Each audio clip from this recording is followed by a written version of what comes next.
With me, there is Oliver Windridge. He will introduce himself, and he will also present the legal analysis that he undertaken of the case of the human rights defender Israa al-Ghamgham and the 5 other individuals who are with her.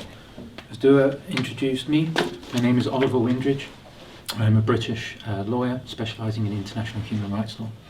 I serve as a senior legal consultant at the International Law Partnership Global Rights Compliance, as well as on the list of counsel at a number of tribunals and courts around the world. At the beginning of this year, I was instructed to review the indictment in the case of Israa al-Ghamgham and 5 others. Israa and her co-accused are currently on trial before Saudi Arabia's specialised criminal court, the purported anti-terrorism court in Saudi Arabia. At the outset, I want to make clear that what I reviewed was an indictment and not a judgment. The indictment can be seen as the prosecution's case at its highest and consists of allegations only, some or all of which the accused deny. My report first examines the indictment and is split into 4 parts. First, I look at Saudi Arabia's obligations under international human rights law. Second, I look at the specialised criminal court itself. Third, I then go through the indictment and the charges against the accused, and then finally I highlight a number of concerns emanating from the indictment. I want to make clear that the report and the review that I've conducted is not based on some sort of general idea of international human rights law, but it specifically relates to Saudi Arabia's obligations under international human rights law. It's worth remembering that Saudi Arabia has voluntarily signed up to, amongst others, the UN Convention Against Torture and the Arab Charter on Human Rights. Having signed up to these international instruments voluntarily, they're obliged to uphold them. So, 3 main concerns that come out of my review. The first is the apparent complete and full confessions that all 6 individuals make in this case. Several UN bodies have expressed concerns over the alleged use of torture in order to extract confessions at the SCC.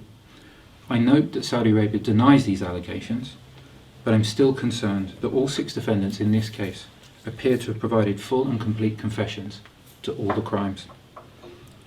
It's worth reminding everyone that the use of torture is completely prohibited under international law.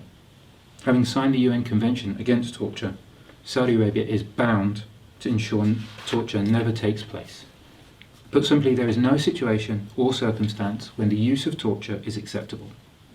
When torture is used, the confessions themselves should never be used as evidence in court, and any allegations of torture must always be fully, independently and transparently investigated. The second issue that my report raises is the pursuit of the death penalty for non-serious crimes. It's worth highlighting here that the indictment I reviewed contains no allegations of murder, manslaughter, or even physical harm or destruction of property.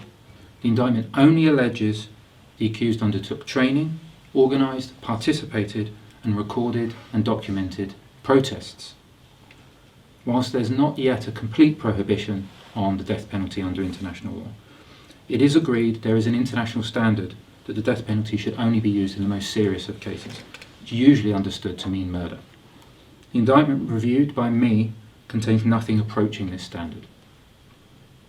It's worth mentioning at this point that there has been a change in the case. It appears that the death penalty for Israa has been potentially dropped or changed.